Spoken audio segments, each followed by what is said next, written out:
episode 22 of From the Shed End podcast, where we talk things Chelsea and everything Chelsea related. I'm T Dot, and I'm joined obviously with Theo as always. So how are you doing, Theo? I'm good, thanks. It was good to be at Stamford Bridge on Saturday and get the 3 points. So made my weekend worth it for sure. Yeah, definitely. We may as well get straight into it. Good game, 3 points, another clean sheet. What was your thoughts? Obviously, you was there at the game. So what was your thoughts on the game? Yeah, it was obviously for me. It was a champions in the making performance. We didn't necessarily play very well. I thought Villa were maybe even the better team in terms of the chances they created and the possession they had around the box. But then the scoreline doesn't really reflect that because we came out with a 3-0 win, 3 points, a clean sheet. And, so it's it reminded me a bit of, that Conte season or even Mourinho football where we weren't necessarily playing well, but we were getting the 3 points and the clean sheet. And obviously this goal scorer, Lukaku, was, he was fantastic. 2 shots on target, 2 goals. And, that's what we kind of lacked in the last couple of seasons was that number 9 who's clinical in front of goal. And if you look at those goals, they were really well taken, really, really well taken. I was in the East Stand lower, so I got a perfect view of that second goal he scored. In extra time, it was fantastic. I think it might have just been on the line, so I want to count it as outside the box. But rifled it in with his left foot, and it was a fantastic goal. And even the first goal, he kind of said that he knows Tuanzebe from his time at Man United, and he kind of read what he was going to do. So it was a brilliant number 9 performance, and the Kovacic finish was, where was that? We haven't seen that in ages from him, but I think maybe if he can add goals to his game this season, then that would be fantastic as well to have maybe another midfield option who can score goals. But it was a good performance. I thought if I had to highlight 2 players that played really, really well, it'd have to be Thiago Silva and Edouard Mendy. I think we almost take these really good saves from Edouard Mendy for granted at times because they are fantastic and they're game-winning saves. I think we were speaking about it offline. It's when are we going to start to put Edouard Mendy in that world-class bracket? And based on form, for me, he's currently in the top 3 goalkeepers in the world without a doubt. Maybe along, an Alisson or an Ederson or potentially a Courtois if he's, on form with Real Madrid. But he's definitely up there with the 3 best goalkeepers in the world, in my opinion.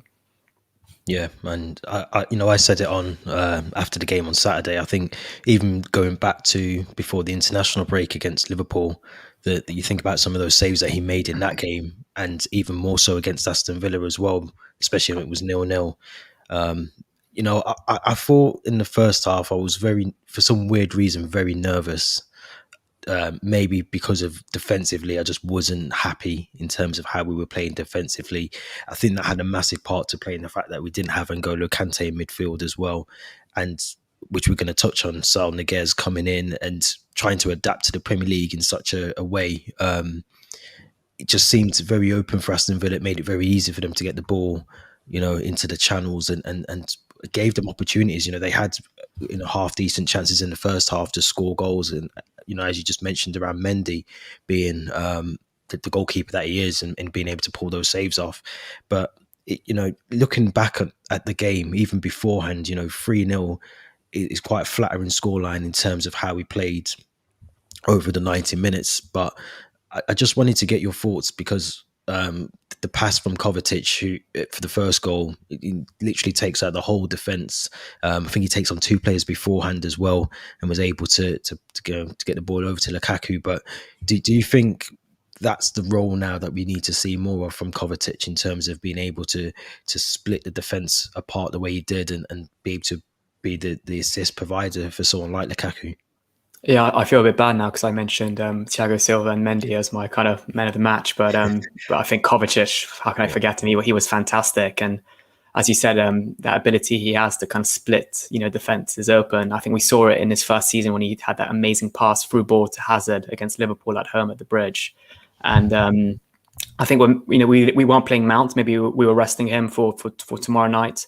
And because he was quite heavily involved with England and international duty. So about Mount on the pitch, you kind of look at Kovacic, for that kind of assist-making, positional role that he can offer. And he does have, assists in his locker. We do see it. He's fantastic on the ball. And I think more than Kante, Jorginho, and I don't really know much about Saul Niguez yet, but I think he's that midfielder that can beat players, get past players, dribble past them. And he is very skillful. He is extremely skillful. And it's almost like I say this a lot, but it reminds me a bit of Hazard, how he always has like a string attached to the ball and his center of gravity is pretty low. So he can kind of, wiggle past players quite easily in midfield. And he has pace as well. He's honestly, I'm going to say it again, but with Mendy, we kind of, said, when are we going to look at him and say he's world class? But I think performances like that from Kovacic almost merits, that world class label as well, because he was fantastic, absolutely fantastic. And I do agree that we do look at him for assists now when players like Mount aren't going to be on the pitch. And yeah, I think we'll play. Was it Hudson and Ziyech as the kind of maybe in the Mount position? But yeah, he was brilliant, and I do think we saw him. He was player of the season under Lampard, and I think he's only going to get better under Tuchel as well. So he's definitely a player to watch this season. Yeah, definitely. It was interesting as well. You mentioned Mason Mount, and I think the same for Andreas Christensen, who I think will potentially play tomorrow now with Trevor Chalobah coming into the game against Aston Villa, who I thought had a very decent game considering, as I mentioned before, the opportunities that Aston Villa had. Him and Thiago Silva were brilliant, especially in the first half. But what did you make of Callum Hudson-Odoi? Obviously, he was the automatic option in terms of Reece James being suspended, but he seemed very comfortable at right wing back for the first half. And I know he switched to the left side when the substitutions were made in the second half. But just in terms of a right wing back, what were your thoughts on him as a makeshift right wing back, if you want to call him that? Yeah, I mean, we've seen him play that position quite often now under Tuchel, and I do think he offers an attacking threat in that position. Maybe not as solidly defensively as maybe an Azpilicueta or Reece James, but I do think it's an option. And I was reading this morning how Tuchel was really reluctant to let him go on loan to Borussia Dortmund for that exact reason, how versatile he is, how he can play winger, right wing back, even potentially left wing back. So I think that's the main reason he wanted to keep him. I do think he can still improve. I was also reading this morning that Southgate still considers him in his England plans, but wants to let him continue to develop, I think, in the under-21 squad for England before kind of, introducing him maybe like he has with some other players like Greenwood, Mount and those other youngsters. But no, I think he had a solid game. The man on my right at Stamford Bridge wasn't so keen on him for some reason, but you'd have to ask him why. But I think he is definitely an option, when we don't really, we lack, when Azpilicueta lacks in pace and when Reece James, we want to give him a rest. I think Hudson-Odoi as right wing back is definitely an option. And it almost makes you wonder, had we gone in for Hakimi and managed to get Hakimi, where would have this left Hudson-Odoi and maybe even Azpi? So definitely an option at right wing back for me. Yeah, and I agree. I think he's definitely. I read the same article maybe that you did around Tuchel not allowing him to leave or not wanting him to leave. So it makes perfect sense for me. And I suppose when I said it was sort of unconvincing performance. We do have to remember, obviously, you didn't have Christensen in the team, who has played really well at the start of this season. Mason Mount didn't feature. We didn't have N'Golo Kante as well. So there were some key kind of absentees in the team, but it does again highlight the depth that we've now got in the squad, where we can bring on, or bring in a Trevor Chalobah, or we can play Kovacic and Hudson-Odoi as well. Alonso again, I thought had a brilliant game, captain as well. So I think he done his captain duties really well and played really well, kept keeping Chilwell out of the team as well. But I want to get onto the main topic of discussion in terms of Saul Niguez, because I feel like it's, obviously social media is the sort of craziest place to try and get an opinion from sometimes. So obviously there were mixed emotions on there. Some people felt that, it was the right thing to do to sub him off. He just didn't get the pace of the game. It was a big game to come into, and some just criticised him, which I think was very unfair. I think you come into a league where it's international break. You're not really training with the full squad.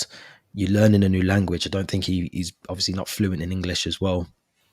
And it's just a different culture, it's a different culture, it's a different league to get your head around as well. So, I did sort of tweet when the game was on that, he's going to learn really quickly. He hasn't got 2 or 3 seconds on the ball in the Premier League to kind of decide what you want to do. You've got to be at the pace of the game, and rightfully so. I do agree that, Thomas Tuchel subbing him for Jorginho made perfect sense. But I just want to get your thoughts, because, everyone's got different opinions on it, but I just want to get your thoughts on, was it the right call to sub him at half time?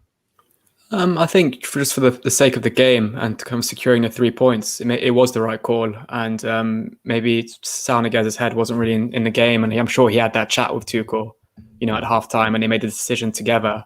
But for all these kind of like talk on social media about his performance, you can't judge a player on 45 minutes. It's absolutely absurd. And as you said, the transition from Spain to England, from La Liga to the Premier League, is very, very difficult. It's a completely different, pace to the game. That so I feel the Premier League is a lot more physical. You don't have 3 seconds on the ball, and if one thing Tuchel's kind of cemented in his Chelsea team is how he wants to win the ball back in a matter of seconds, and I'm sure other Premier League sides are trying to do that now too. So he did dawdle a couple of times on the ball and lost possession, but particularly that one chance I think which Ollie Watkins managed to kind of round Mendy, and then Thiago Silva put in an incredible block, and my heart was skipping a beat at that moment. But no, I think he will definitely learn from those 45 minutes. And again, as you said, he hasn't really trained with the majority of that squad. His midfield partner for the game, Kovacic, was on international duty for the last couple of weeks. So I don't think he only had 1 or 2 training sessions, maybe alongside him. But I think he will actually start on Tuesday, tomorrow. I think maybe he'll give Kovacic a rest this time, seeing he played the 90 minutes, and maybe put him alongside Jorginho. And but I've got no doubt he's a really good player. He will come good, and I think I mentioned in one of the previous episodes that what he can add to this Chelsea squad is goals. And maybe in Atletico Madrid, he's kind of used to maybe doing a bit more of the attacking kind of play, and maybe letting, I don't know who was the CDM at, maybe a Thomas Partey at the time at Atletico Madrid or someone like that, do the kind of dirty work. But maybe what he needs to kind of learn in this Chelsea side is that everybody does a bit of the dirty work in his team, whether it's Mount, whether it's Lukaku, whether it's Saunagaz, whether it's Kovacic, whether it's Alonso, everyone, tracks back and does some of the work. But I think he will learn quickly. Give him a couple more training sessions or a couple more weeks of training with the full team, where I know particularly those midfield players, and he'll definitely be one to. I think we will make the move permanent next summer, if I'm honest, and that's not based on any performances I've seen him in, but I think it's just a matter of logic, maybe. So yeah. Yeah, and I think we've got to remember as well. We go back to Thiago Silva against West Brom. It was very similar. You got run ragged. Even looking at this season, you look at Varane for Man United, or even Jadon Sancho hasn't lit up the Premier League as of yet. Emerson Royale for Spurs at the weekend as well had a torrid game. So I think it's just a case of adapting to the Premier League, understanding what, maybe not what's being asked of him, but just in terms of the different approach that he'll need to take in terms of the Premier League as well. So I agree with you 100%. I think the fact we've got the option to buy at the end, it's just a safety net. I think we will make the deal permanent. It makes sense to do that as well. But overall, in terms of the game, as much as I've sort of come on today and moaned about it wasn't the perfect game, but one of the things I said to you at the weekend was, we don't have to play pretty all the time, or we don't have to win in the greatest fashion, but as long as we get the 3 points, and that's really what it comes down to at the end of the day. That's how champions win games, and if that's what it takes to get 3 points, then so be it. Ideally, you'd like to see a bit more entertaining. I don't know if that's the right word, because it was entertaining, but you know what I mean. It wasn't very convincing at times when I was watching it. So it was just maybe that first half nerves. Couple of changes at the back, obviously, with Hudson-Odoi, Chalobah coming in, Saunagaz's debut as well, kind of just unevens, messed around with the back a bit too much. But 3 points is 3 points, and credit to Aston Villa, because they actually did play well. I thought John McGinn played really well. I know you mentioned, I think it was Cash or Target. You mentioned, It was Cash. With Cash, it was ridiculous. I was literally sat right behind him in the East Lower, and about 3 of his throw-ins, and particularly the throw-in that led to the Mendy double save. Yeah, his foot was on the pitch, and the linesman just looking at him, and I was kind of, when Mendy was pulling off those saves, I was happy, obviously, but in the back of my head, I'm like, let the ball go in and let VAR do its thing, because it was ridiculous. And I think he did it 3 times, and he would take about 30 seconds to clean the ball as well as, his purple towel to make sure it was perfect. And then, I think VAR would have maybe disallowed that goal had it gone in. Yeah, it's interesting as well, because I can't remember what game I was watching, but they mentioned a lot of teams now are bringing in set piece specialists to to work on things like throw-ins and getting the extra, advantage in terms of throw-ins and using throw-ins as like corners now, which is what a lot of teams are doing, that long throw-in. So it's interesting, I think, defensively, I think you have to be on the job from a throw-in now, because it is like a corner.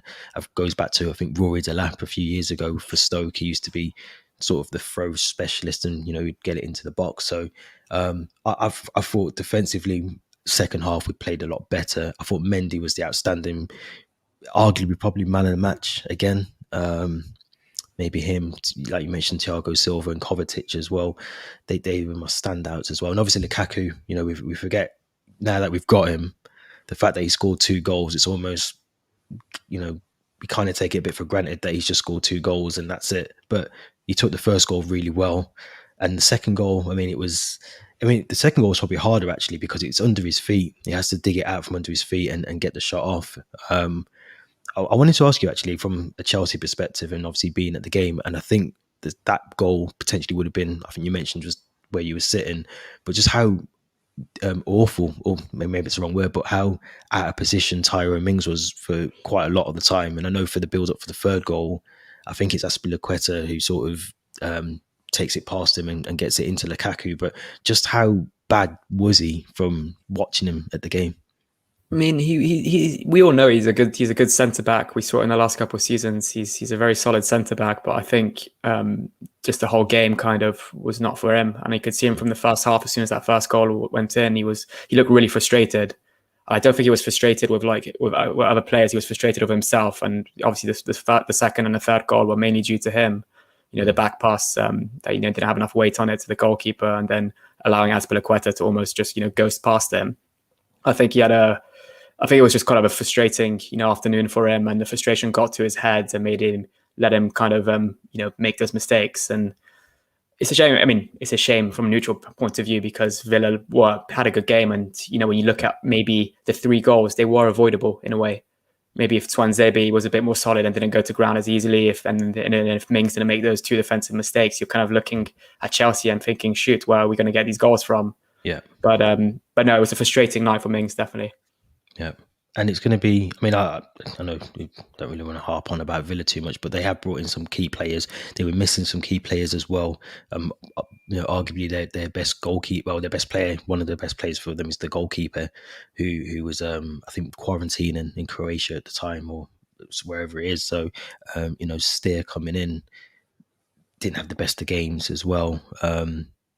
But yeah, John McGinn, I love him. I think he's a brilliant midfielder. I thought he was good as well. But I think on the day, you just look at, we haven't even mentioned Hakim Ziyech as well, who I thought, had a brilliant game as well. Kai Havertz, I thought had a decent game.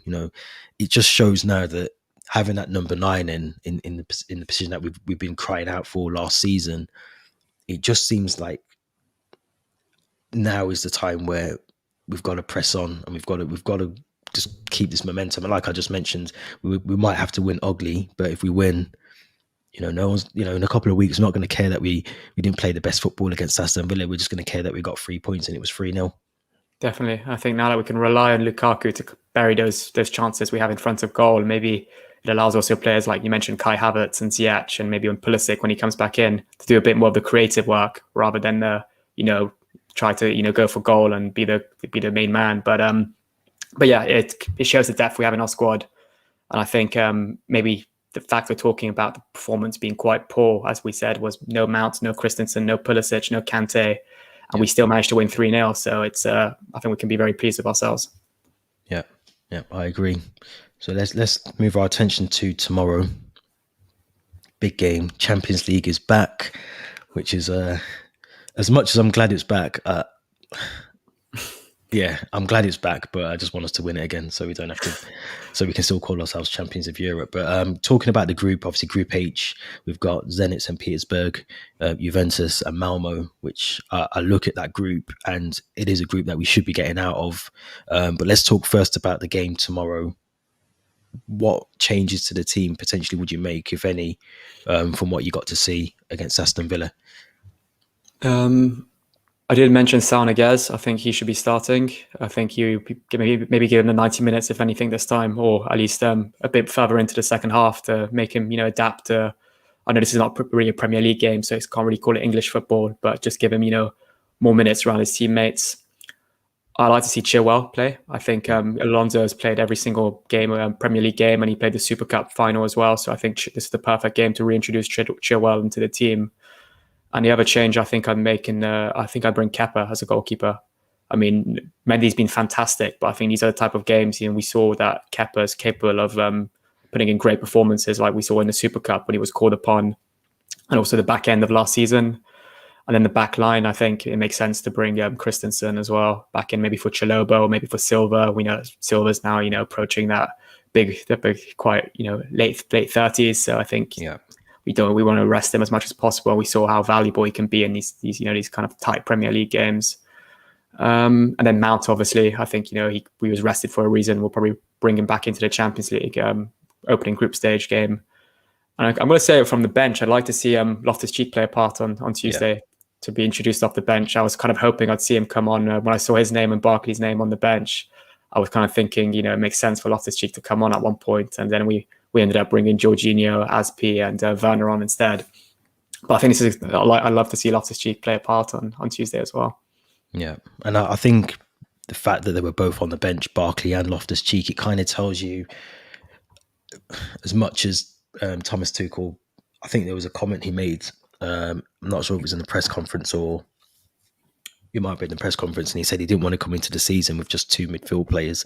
And obviously you've got Barkley and Loftus-Cheek who can play midfield as well, which is why he brought Saúl in. But I agree with you. I think, it'd be a good game for Ben Chilwell. I think we've got to be careful that we don't isolate him too much from the starting 11, and there could become a point where he is needed to play a run of games, but just isn't up to fitness, or you just lose that little bit of edge in terms of being able to just compete at this level. And I think that's key. I think he'd be brilliant to play. I'd love to see Loftus-Cheek start, to be honest. I think it looks like he's staying now, obviously, so there's no real option for them to move on. So I think play them. If we're going to keep them here, we've got to play them. It's a perfect game. My only question is, would Tuchel tweak with the squad too much in terms of opening Champions League game? You don't want to be on the back foot. We've still got to play Juventus, and we've also got to play Malmo as well, and obviously the return fixtures as well. But just in terms of Zenit, who I can't remember if we've played them before in the Champions League. I can't remember either. I don't think we have. But I know, obviously, from watching them in their own league, they're a brilliant team. It just worries me if I understand about Kepa. I don't know if I'd start him. I don't know.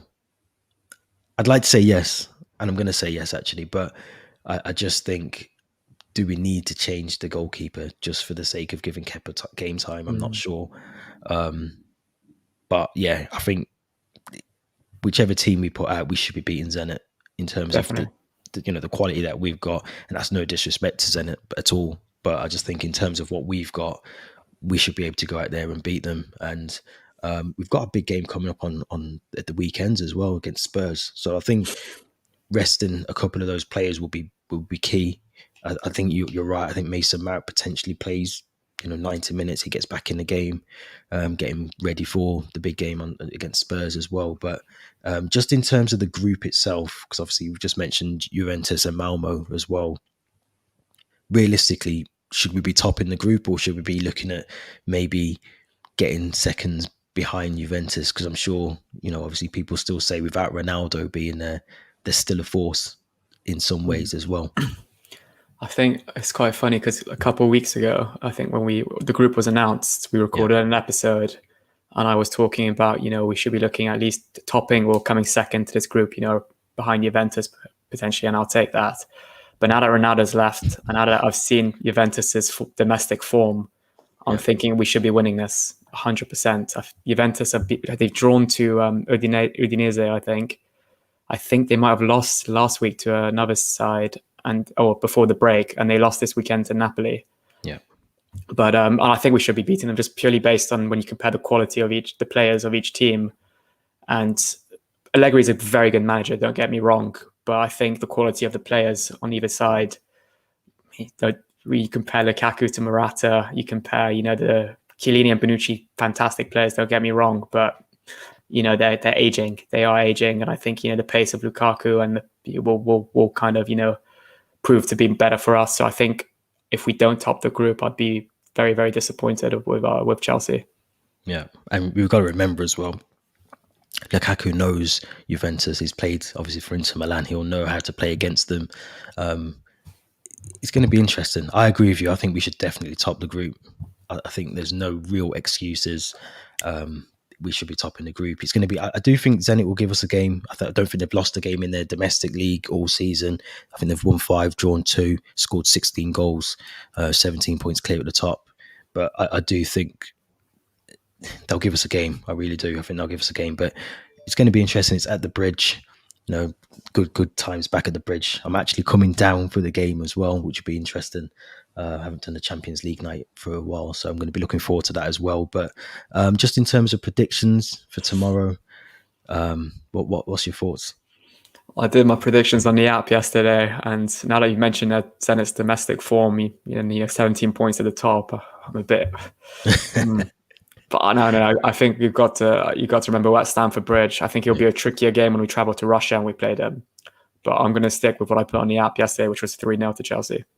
Yeah. Okay. I can see a clean sheet.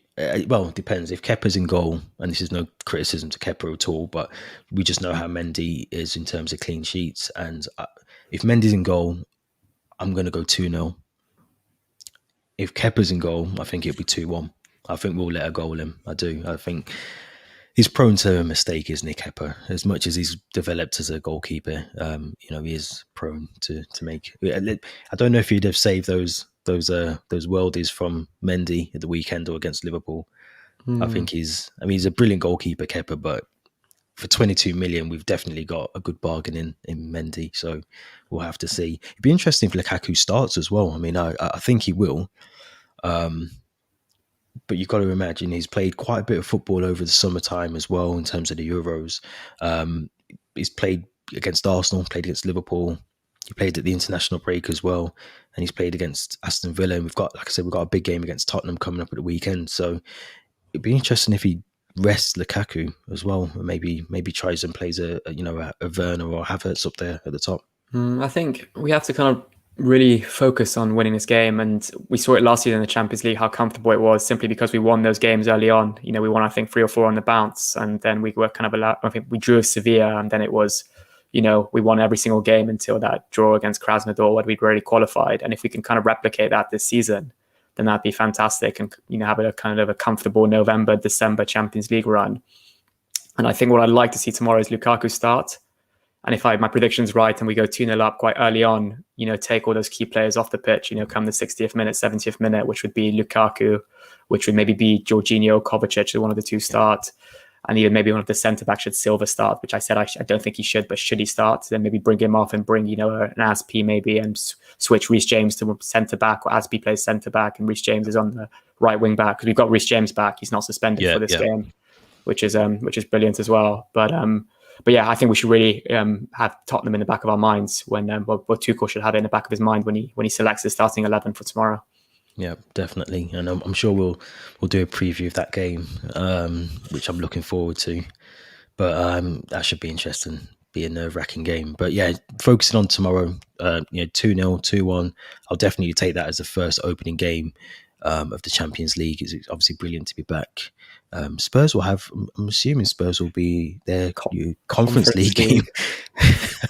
Yeah, so I think that's on Thursday. So I'm sure that'll be interesting. Whether they play their full team or I don't know if they've got as much depth in their squad as us, but I don't think they have. But it'll be interesting to see. They had a shocker against at the weekend against Crystal Palace. So we'll have to see. But yeah, interesting times. So yeah, Champions League is back. We're joint top, I suppose we can say that. We're joint top at the top of the table in the Premier League as well. So it's happy days being a Chelsea fan. As always, you can follow us at From the Shed End. That's at From the Shed End on Twitter and at From the Shed End on Instagram with underscores between each of the words. If you're watching on YouTube, it's at the very bottom for you. If not, they'll all be part of the description as part of the episode description as well. So this has been episode 22 of From the Shed End podcast with myself, T Dot, and Theo. Thank you all for listening, and until next time, enjoy the game tomorrow, and we'll be back to discuss Tottenham in the week.